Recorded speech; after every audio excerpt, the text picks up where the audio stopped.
Hi friends, இன்றைக்கி ஒரு mini vlog தான் பார்க்க போகிறோம். காலையிலே மீன் அண்ணன் மீன் கொண்டு வந்திருந்தாங்க. ஆஷா அண்ணி போய் மீன் வாங்க ஆரம்பிச்சிட்டாங்க.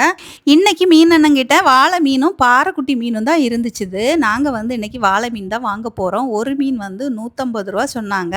அவங்க சொல்கிற விலையிலேருந்து ஒரு 50 ரூபா கம்மி பண்ணி 100 ரூபா கேட்டேன் ஒரு வாழை. அன்னை சொன்னாங்க, இல்லைக்கா கட்டுப்படி ஆகாது அப்படின்னு சொன்னாங்க. கேட்குற உரிமை நமக்கு உண்டு.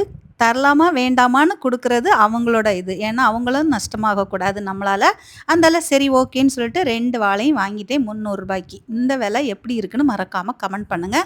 வாழை மீன் யாருக்கெல்லாம் பிடிக்கும்னு சொல்லுங்கள். எனக்கு வாழை மீன் ரொம்ப பிடிக்கும். ஃப்ரை பண்ணாலும் நல்லாயிருக்கும். அதே சமயம் இந்த மீனுக்கு தேங்காய் அரைக்காமல் வைக்கும்போது இன்னும் ரொம்ப டேஸ்ட்டாக இருக்கும். நானும் இன்றைக்கி தேங்காய் அரைக்காமல் தான் வைக்க போகிறேன். ரெசிபி வேணுன்னா கேளுங்க. நான் ஏற்கனவே இதனோட வீடியோ போஸ்ட் பண்ணியிருக்கேன். அப்புறம் அண்ணி கிளம்ப ஆரம்பிச்சிட்டாங்க. கிளம்பும்போது பார்த்திங்கன்னா ப்ரூனோவும் கண்மணியும் ரொம்ப பாசமலையை காட்டிகிட்டே இருந்தாங்க. எப்போவுமே அப்படி தான். யார் நம்ம வீட்டுக்கு வந்தாலும் இவங்களோட பாச போராட்டம் எப்போவுமே இருக்கும்.